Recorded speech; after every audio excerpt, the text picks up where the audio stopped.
Morning students, संस्कार भारती की online classes में आपका स्वागत है। देखो, जैसा कि अपना सेकंड बुक है भारत का भूगोल बीए पार्ट थर्ड के अंदर जो भारत के भूगोल के बारे में मैंने आप लोगों को लगभग 10 से 20 टॉपिक हैं करवा दिए हैं। आज अपन दूसरी बुक है आपकी फर्स्ट बुक, जैसे दो पेपर आपके चलते हैं उनमें से फर्स्ट बुक है विश्व का प्रादेशिक भूगोल। इसकी चर्चा अपन आज करेंगे।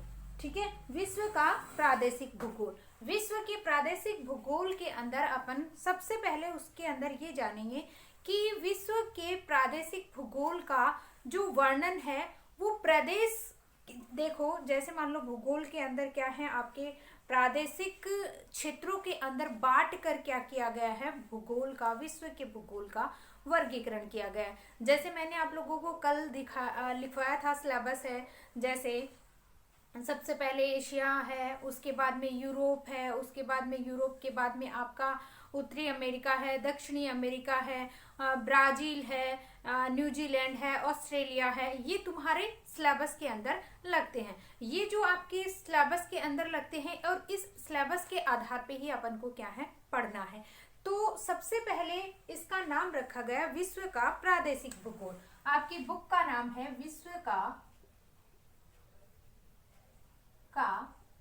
प्रादेशिक, विश्व का प्रादेशिक भूगोल। ठीक है, विश्व का प्रादेशिक भूगोल।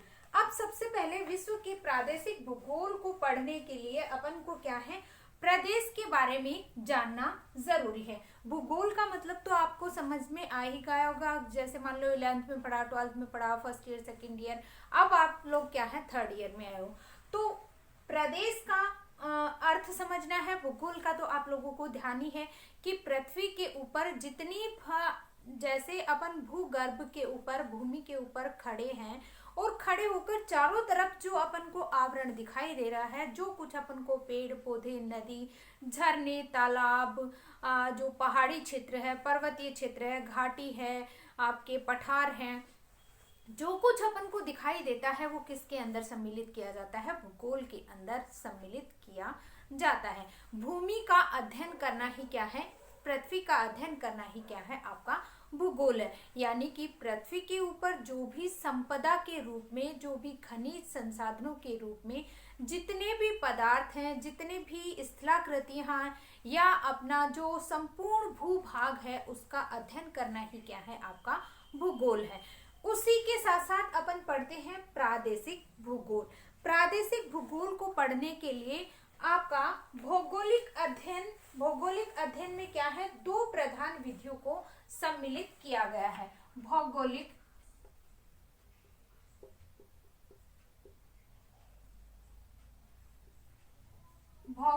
अध्ययन में दो प्रधान विधियों को शामिल किया जाता है,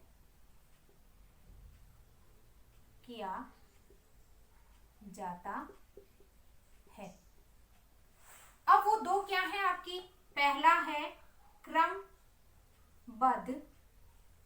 क्रमबद्ध भूगोल और दूसरा आपका आता है प्रादेशिक भूगोल।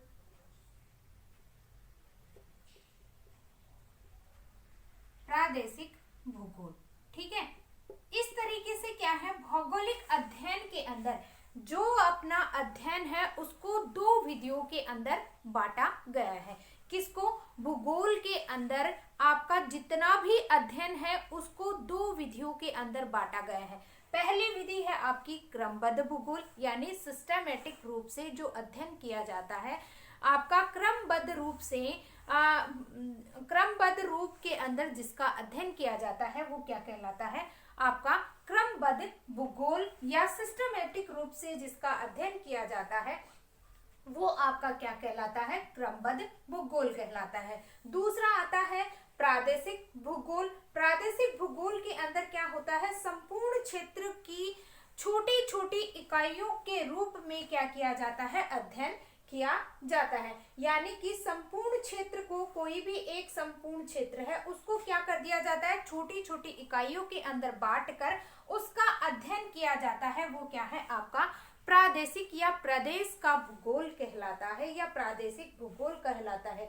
जैसे इसके अंदर मैं आप लोगों को बताऊं उदाहरण के रूप में, जैसे आपके सिलेबस में है एशिया है, यूरोप है, फिर उसके बाद में ये आपका एशिया, यूरोप, उत्तरी अमेरिका, दक्षिणी अमेरिका, अफ्रीका, ऑस्ट्रेलिया, इस तरीके से क्या है अलग अलग छोटी इकाइयों के रूप में, यानी कि इसका जो अध्ययन है वो क्या है काफी बड़ा है। इसलिए क्या कर दिया जाता है, इसको छोटे छोटे प्रदेशों के अंदर बांट दिया जाता है। जैसे मान लो आपका भारत है और भारत का क्या है, फिर उसको छोटी छोटी इकाइयों के अंदर, जैसे आप क्या, सबसे पहले भारत है, भारत आपका किसके अंदर आता है, विश्व के अंदर, एशिया के अंदर भारत को सम्मिलित किया जाता है। एशिया महाद्वीप है और महाद्वीप को किस में सम्मिल किया जाता है, आपका विश्व के भूगोल में सम्मिल किया जाता है। तो इस तरीके से क्या है भारत को एक छोटी इकाई के रूप में बांटकर उसका जो अध्ययन किया जाता है वो क्या कहलाएगा, आपका प्रादेशिक भूगोल कहलाएगा। तो इस तरीके से क्या है भारत को छोटी छोटी इकाइयों में बांटकर उसका अध्ययन करना ही क्या है, प्रादेशिक भूगोल कहलाता है। उसी के साथ अगर अपन एक प्रदेश की चर्चा करते हैं, एक प्रदेश विशेष की बात करते हैं, तो भूगोल में अध्ययन की आधारभूत इकाई क्या है, आपकी प्रदेश है। यानी कि अगर अपन किसी क्षेत्र की, किसी प्रदेश की बात करते हैं तो भूगोल के अंदर एक क्षेत्र को, एक प्रदेश को एक आधार मानकर उसका अध्ययन किया जाता है। जैसे मान लो ये आपका दक्षिणी अमेरिका है, दक्षिणी अमेरिका को क्या है एक आधार मानकर ये एक क्षेत्र है और इस क्षेत्र का क्या है अध्ययन किया जाता है, वो ही क्या है आपका प्रादेशिक अध्ययन कहलाता है। या कह सकते हैं कि प्रदेश है वो कहते किसे, सबसे पहले अगर देखेंगे तो प्रदेश किसे कहेंगे, भूगोल में अध्ययन की आधारभूत इकाई क्या होती है। यानी कि सबसे पहले अगर भूगोल के अंदर अगर अपन अध्ययन कर रहे हैं तो उसका आधार क्या है, उसको पढ़ने का जो आधार है, पढ़ने की जो इकाई है वो क्या है, आपकी एक प्रदेश के रूप में देखी जाती है। उसके अंदर क्या होता है, एक क्षेत्रीय इकाई होती है जिसमें क्या है विशेष समानताएं पाई जाती हैं। जैसे मान लो कोई भी एक क्षेत्र विशेष है और एक क्षेत्र विशेष में होने के बाद में वहां पे क्या होती है, समानताएं हैं या समान इकाई के रूप के अंदर क्या है समानता दिखाई देती है। और उसके लिए कहा जाता है कि आंतरिक रूप से समान और बाह्य रूप से क्या होता है, अलग रूप से दिखाई देता है, या किसी दूसरे प्रदेश से क्या है बाह्य रूप से क्या होता है, अलग होता है। जैसे मान लो कोई भी एक ए क्षेत्र है और एक क्या है बी क्षेत्र है, ठीक है। इस तरीके से समझने के लिए, यानी कि उसका जो आंतरिक भाग है वो तो क्या है समान है, लेकिन उसका जो बाह्य है देखने में वो उसके अंदर क्या होती है समानता है, वो दिखाई नहीं देती है। बाह्य जो रूप है उसका वो क्या होता है अलग अलग देखने को मिलता है। जैसे मान लो यहाँ पे मैं आपको बताती हूँ कि यहाँ पे ए प्रदेश के अंदर आपके हिंदी बोलते हैं और बी प्रदेश के अंदर क्या है आपके अंग्रेजी बोलते हैं।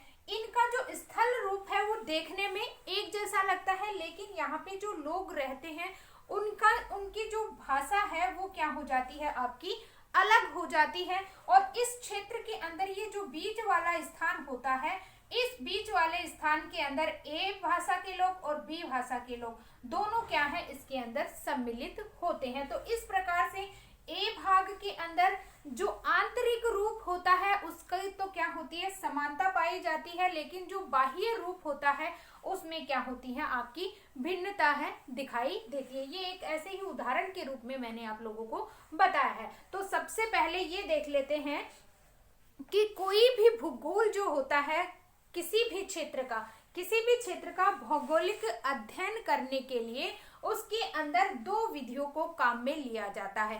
पहली है आपकी क्रमबद्ध भूगोल, दूसरी है आपकी जो प्रादेशिक भूगोल। जो आपकी प्रादेशिक भूगोल है उसका अध्ययन अपन क्या है विश्व के प्रादेशिक भूगोल के अंदर करते हैं। अब सबसे पहले देख लेते हैं कि क्रमबद्ध भूगोल और प्रादेशिक भूगोल इन दोनों की विशेषता देख लेते हैं।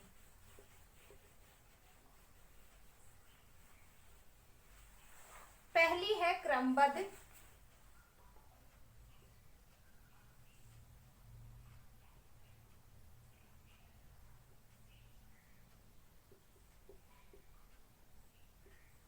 क्रमबद्ध भूगोल। सबसे पहले क्रमबद्ध भूगोल के अंदर क्या होता है, संपूर्ण इकाई मानकर अध्ययन किया जाता है। क्रमबद्ध भूगोल जैसे मान लो कोई भी एक क्षेत्र है, उसको ही क्या है, एक इकाई के रूप में, संपूर्ण इकाई के रूप में उसको क्या लिया जाता है, अध्ययन के रूप में लिया जाता है। जैसे विश्व को एक इकाई के रूप में मानकर उसका क्या किया जाता है, उच्चावच है, जलवायु है, उसका अध्ययन है किया जाता है। जैसे संपूर्ण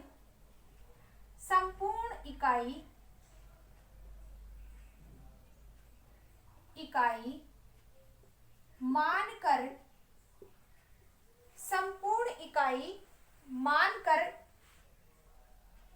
अध्ययन किया जाता है, अध्ययन किया जाता है, अध्ययन किया जाता है। जैसे विश्व एक इकाई है, जैसे विश्व एक इकाई है, इकाई माना जाता है या एक इकाई है, और उसके अंदर क्या है आपकी उच्चावच, जलवायु, इनका क्या किया जाता है, अध्ययन किया जाता है। आदि का अध्ययन जिसके अंदर क्या होता है, आपका उच्चावच है, जलवायु है, आपका जो प्राकृतिक वनस्पति है, वनस्पति, आदि का अध्ययन क्या कहलाता है, आपका आदि का अध्ययन आपका क्रमबद्ध अध्ययन, क्रमबद्ध अध्ययन कहलाता है। तो इसे अपन क्या कहेंगे कि संपूर्ण इकाई मानकर आपका, संपूर्ण इकाई किसको, विश्व को एक संपूर्ण इकाई के रूप में, संपूर्ण इकाई मानकर किसको, विश्व को एक इकाई के रूप में मानकर उसका क्या, उच्चावच की कौन से भाग में क्या है, समतल भाग है, कहीं पे पठार है, कहीं पे नदियां हैं, कहीं पे तटीय भाग है, कहीं पे आपकी पहाड़ी क्षेत्र है। तो ये क्या है, उच्चावच, जलवायु, प्राकृतिक वनस्पति का क्रमबद्ध अध्ययन ही क्या कहलाता है, आपका क्रमबद्ध भूगोल कहलाता है। उसके बाद में दूसरा आपका जो अपनी बुक से संबंधित है, प्रादेशिक भूगोल। देखो प्रादेशिक भूगोल के अंदर किसको शामिल किया जाता है, संपूर्ण क्षेत्र को छोटी छोटी इकाइयों में बांट लिया जाता है, संपूर्ण क्षेत्र को छोटी छोटी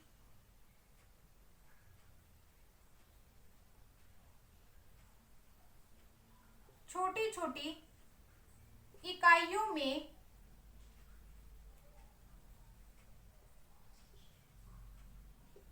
बांट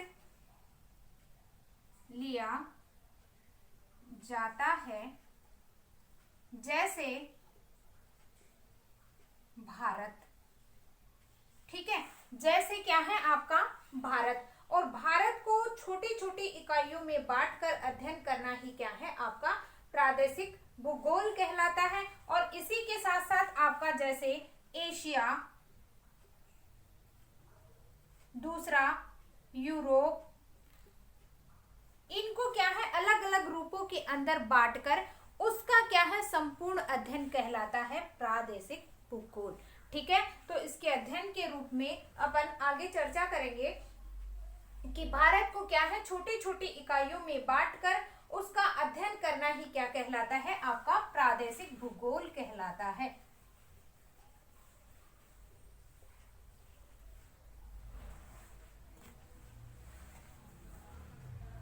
भारत को छोटी छोटी इकाइयों में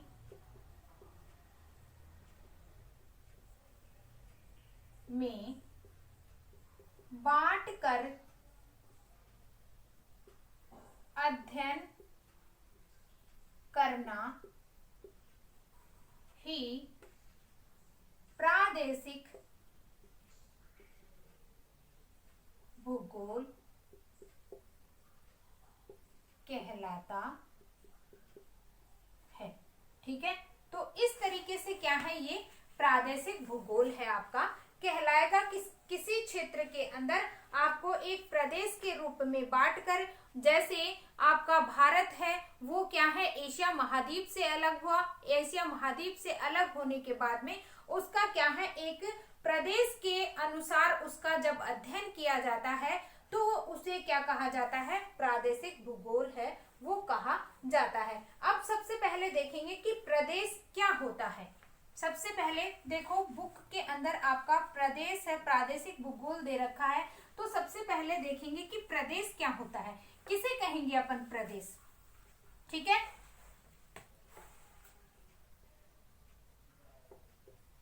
प्रदेश क्या है या किसे कहेंगे। तो सबसे पहले प्रदेश को देखने के लिए भूगोल में अध्ययन की आधारभूत इकाई ही क्या है, आपकी प्रदेश है। कि किसी भी क्षेत्र के अंदर आपको अध्ययन करना है तो उसको क्या है, प्रदेश को आधारभूत इकाई के रूप में मानना पड़ेगा। कि भूगोल में अध्ययन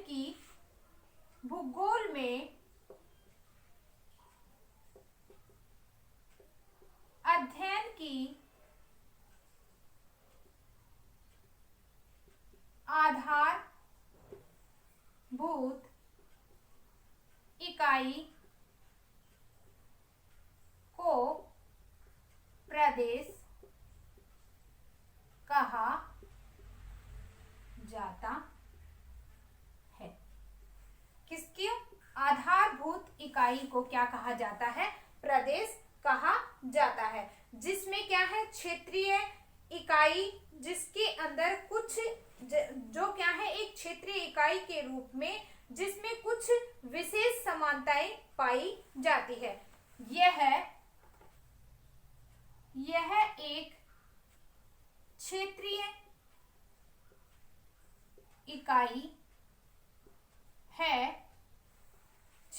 इकाई है जिसमें कुछ विशेष समानताएं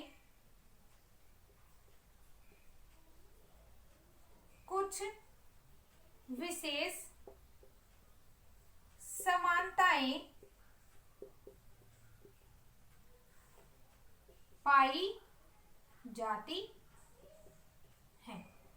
विशेष समानताएं पाई जाती हैं, जैसे मान लो कोई भी आपका क्या है, भौगोलिक क्षेत्र है, उसको एक अलग अलग क्षेत्र के प्रदेश हैं, अलग अलग प्रदेशों के अंदर अगर विभाजित कर दिया जाता है तो उसके अंदर क्या है, आपकी समान भौगोलिक दिशाएं हैं।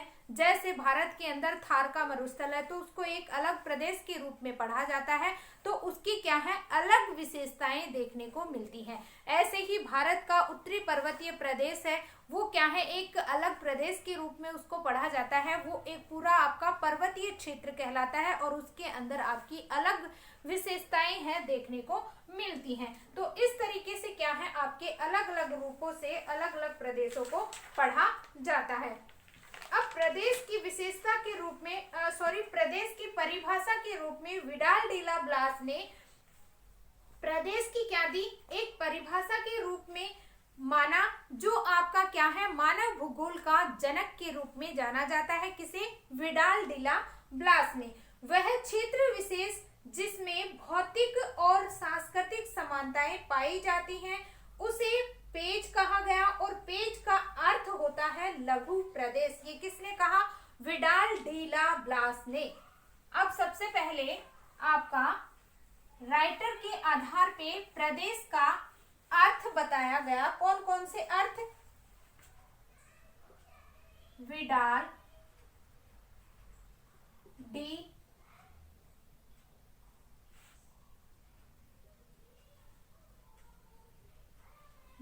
डीला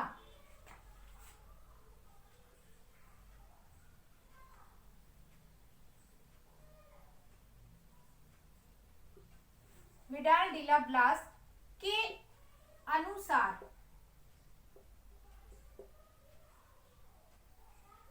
प्रदेश की परिभाषा। प्रदेश की परिभाषा देखो क्या कहा है उन्होंने। सबसे पहले तो क्या है, ये मानव भूगोल के जन्मदाता, मानव भूगोल के जनक या जन्मदाता किसे कहा जाता है, विडाल डिला ब्लास को। सबसे पहले अगर देखा जाए तो वह क्षेत्र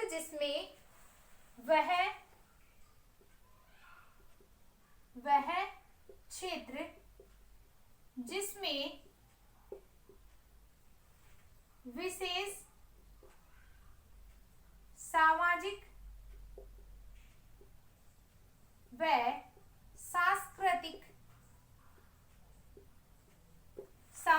व सांस्कृतिक या भौतिक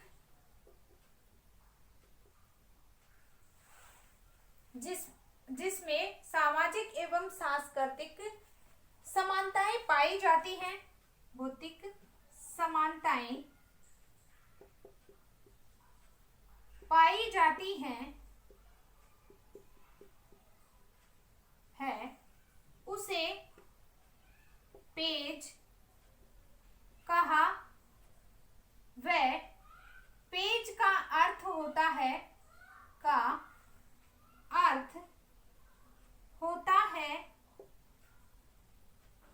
लघु प्रदेश। पेज का अर्थ होता है लघु प्रदेश। ये किसने कहा, विडाल डिला ब्लास ने। सबसे पहले इन्होंने क्या है अपना भारत का विश्व का प्रादेशिक भूगोल पढ़ रहे हैं, उसमें सबसे पहले अपन ने क्या पढ़ा, किसी प्रदेश के बारे में पढ़ा। सबसे पहले अपन ने भूगोल के अंदर दो विधियां हैं काम में ली जाती हैं, क्रमबद्ध भूगोल और एक प्रादेशिक भूगोल। क्रमबद्ध भूगोल के अंदर सिस्टमेटिक ढंग से आपका क्या है अध्ययन किया जाता है, और प्रदेश के अंदर क्या किया जाता है, छोटी छोटी इकाइयों के रूप में बांटकर उसका अध्ययन किया जाता है। अब अपन सबसे पहले क्या पढ़ रहे हैं, किसी प्रदेश का, क्योंकि प्रादेशिक भूगोल पढ़ने के लिए अपन को प्रदेश का अर्थ समझना होगा कि प्रदेश किसे कहा जाता है। तो विडाल डिला ब्लास है, उन्होंने क्या कहा है, वह क्षेत्र जिसमें आपकी सांस्कृतिक भौतिक जो समानताएं पाई जाती हैं, जिसमें विशेष सामाजिक सांस्कृतिक भौतिक समानताएं पाई जाती हैं, उसे उन्होंने क्या कहा, पेज कहा। और पेज का अर्थ उन्होंने क्या बताया, लघु प्रदेश, यानी छोटी इकाइयों के रूप में बांटकर उसका जो अध्ययन किया जाता है वो क्या कहलाता है, आपका प्रदेश कहलाता है। तो पहले इसका स्क्रीनशॉट ले लीजिए, उसके बाद आगे समझाऊंगी। अब सबसे पहले क्या है, ऐसे ही आपका हार्टसोन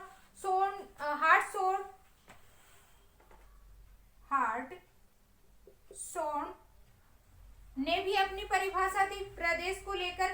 प्रदेश एक ऐसा क्षेत्र है जिसमें क्या है, विशिष्ट स्थिति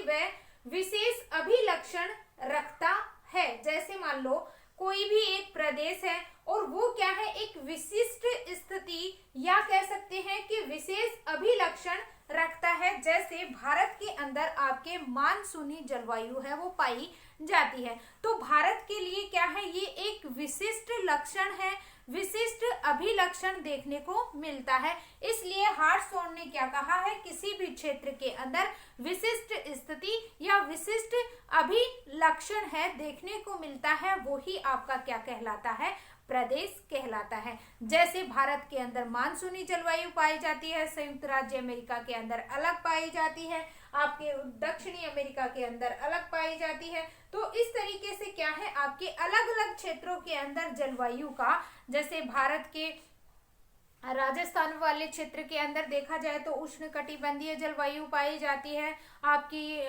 जो अलग अलग क्षेत्रों के आधार पे उष्णकटिबंधीय अक्षांशों के आधार पे क्या होता है, हर क्षेत्र के अंदर जो जलवायु का विस्तार है वो अलग अलग रूपों के अंदर देखने को मिलता है। तो इस क्षेत्र के आधार पे कि प्रदेश विशेष के अंदर क्या होती है, आपकी अलग समानताएं जो पाई जाती है वो ही क्या कहलाता है, आपका प्रदेश कहलाता है। तो ये आपका हो गया होगा। अब अपन आते हैं अपने मेन टॉपिक पे। देखो, सबसे पहले एशिया को जानने से पहले अपन को क्या है, विश्व के मानचित्र के बारे में पता होना चाहिए कि विश्व का जो मानचित्र है, वर्ल्ड का जो वर्ल्ड जो मैप है आपका, उसके अंदर आपके महाद्वीप है वो कौन कौन से हैं। तो सबसे पहला आपका कौन सा है, उत्तरी अमेरिका, ठीक है। दूसरा है दक्षिणी अमेरिका, दक्षिणी अमेरिका, अफ्रीका, यूरोप, एशिया और ऑस्ट्रेलिया, ऑस्ट्रेलिया, अंटार्कटिका,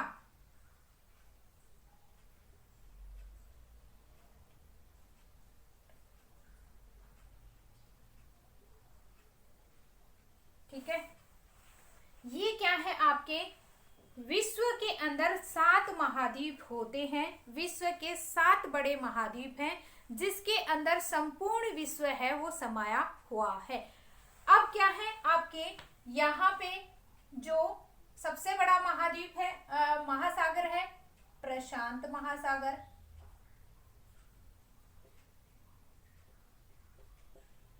प्रशांत महासागर। बीच वाला है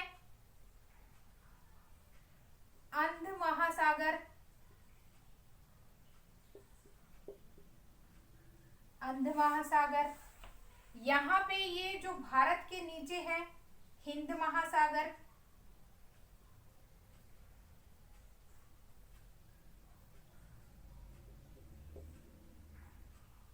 ठीक है। उत्तरी ध्रुव है आर्कटिक महासागर,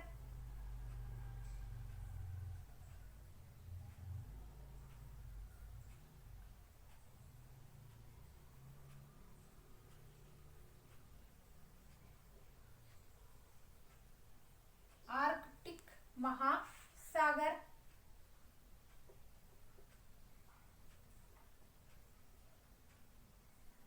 ठीक है। इसे अपन उत्तरी ध्रुव महासागर और नीचे वाले को दक्षिणी ध्रुवीय महासागर के नाम से भी जाना जाता है। तो इस तरीके से क्या है, आपका ये विश्व का मानचित्र है और विश्व के मानचित्र पे 7 तो क्या होते हैं, आपके महाद्वीप होते हैं और 5 आपके क्या होते हैं, महासागर होते हैं। ऐसे तो आपके बड़े क्या हैं, आपके 4 ही महासागरों के रूप में जाना जाता है। आपका सबसे बड़ा महासागर प्रशांत महासागर, अटलांटिक महासागर, आपका इसे अंध महासागर भी कहा जाता है, हिंद महासागर और आर्कटिक महासागर। और यहाँ पे आपका कौन सा है, दक्षिणी ध्रुव महासागर के नाम से भी इसे जाना जाता है। अब सबसे पहले देखते हैं कि भारत जो अक्षांश रेखाएं हैं, जो आपकी सबसे बीचों बीच विश्व के मानचित्र के अंदर अगर देखा जाए तो आपकी 0 डिग्री भूमध्य रेखा, 0 डिग्री भूमध्य रेखा, ठीक है। उसके बाद में आपकी आती है 23.5 डिग्री कार्क रेखा, उत्तरी अक्षांश, उत्तरी अक्षांश, ठीक है। 23.5 डिग्री, 23.5 डिग्री मकर रेखा,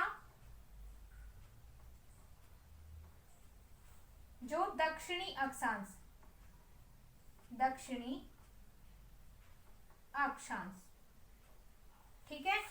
इतनी बात समझ में आ गई कि मैन आपकी अक्षांश रेखाओं के रूप में सबसे पहले आपकी आती है 0 डिग्री भूमध्य रेखा। इसे क्या कहा जाता है, विषुवत रेखा के नाम से भी जाना जाता है, जो दक्षिणी अमेरिका और अफ्रीका के बीचों बीच होकर निकलती है, ठीक है। दूसरी आपकी है 23.5 डिग्री दक्षिणी अक्षांश आपकी 23.5 डिग्री दक्षिणी अक्षांश मकर रेखा जो आपके किन किन महाद्वीपों से होकर गुजर रही है, दक्षिणी अमेरिका, अफ्रीका, ऑस्ट्रेलिया। ठीक है, इन तीनों महाद्वीपों से होकर कौन गुजर रही है, मकर रेखा, जो कितने अक्षांश पे है, 23 डिग्री अक्षांशों के ऊपर दक्षिणी अक्षांश पे स्थित है। उसके बाद आपकी आती है कर्क रेखा। कर्क रेखा की अगर अपन चर्चा करते हैं तो 23.5 डिग्री उत्तरी अक्षांश यानी उत्तर की ओर स्थित है, और इसके अंदर आपके कौन कौन से महाद्वीप आते हैं, आपका उत्तरी अमेरिका, अफ्रीका का उत्तरी भाग, और इसके अंदर आपका आता है एशिया का जो भारत है, जावा है, सुमात्रा है, इंडोनेशिया, फिलीपींस है, ये छोटे छोटे द्वीप समूह है इसके अंदर सम्मिलित किए जाते हैं। एशिया महाद्वीप की अगर बात करते हैं तो 10 डिग्री आपका क्या है, अक्षांशों के नीचे 10 डिग्री अक्षांश आपकी 10 डिग्री अक्षांश है, वो एशिया महाद्वीप का भाग किसके अंदर सम्मिलित किया जाता है, भूमध्य रेखा के नीचे सम्मिलित किया जाता है। इसलिए आपका क्या है, इस वाले भाग के अंदर भूमध्य रेखा के आसपास भी क्या है, आपका एशिया महाद्वीप का जो क्षेत्र है देखने को मिलता है। तो इस तरीके से क्या है, आपका भूमध्य रेखा के आसपास भी क्या है, आपका एशिया महाद्वीप है वो फैला हुआ है। अगर एशिया महाद्वीप की चर्चा करते हैं तो यहाँ पे आपका क्या है, द्वीपों के रूप में 10 डिग्री यानी कि यहाँ पर 10 डिग्री दक्षिणी अक्षांश से, अगर आगे बताऊंगी, एशिया महाद्वीप का जो विस्तार है जो आपका फैला हुआ है अक्षांशों के रूप में, वो क्या है, आपके 10 डिग्री, यहाँ से 10 डिग्री दक्षिणी अक्षांश से आपका 80 डिग्री उत्तरी अक्षांश तक इसका विस्तार है एशिया महाद्वीप का देखने को मिलता है। तो इस तरीके से आपके 7 महाद्वीप और 5 क्या है, महासागरों के रूप में आपका विश्व के अंदर दिखाए गए हैं।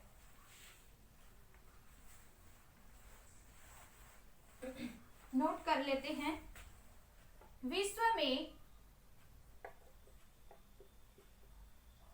7 महाद्वीप, पहला उत्तरी अमेरिका,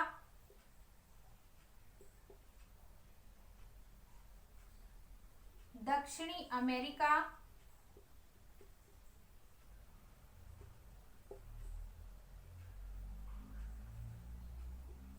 अफ्रीका,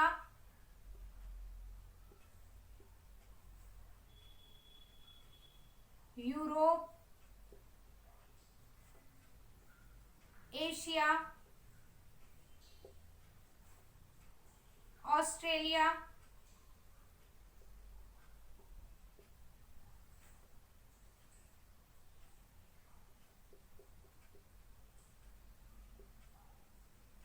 ठीक है। तो इस तरीके से क्या है, आपके 7 महाद्वीप हैं, और महासागर आपके बड़े तो आपके कितने हैं, 3 ही महासागर हैं। प्रशांत महासागर, पहला प्रशांत महासागर, दूसरा अंध महासागर,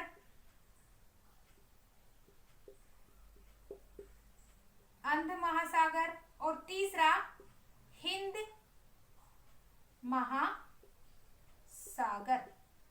इस तरीके से आपके क्या हैं, 5 उत्तरी ध्रुव या आपका आर्कटिक महासागर, और दक्षिणी ध्रुव या आपका दक्षिणी ध्रुव महासागर। इस तरीके से 5 आपके क्या है, महासागरों के रूप में अध्ययन किया जाता है। तो आज के लिए बस इतना ही, आगे कल चर्चा करेंगे।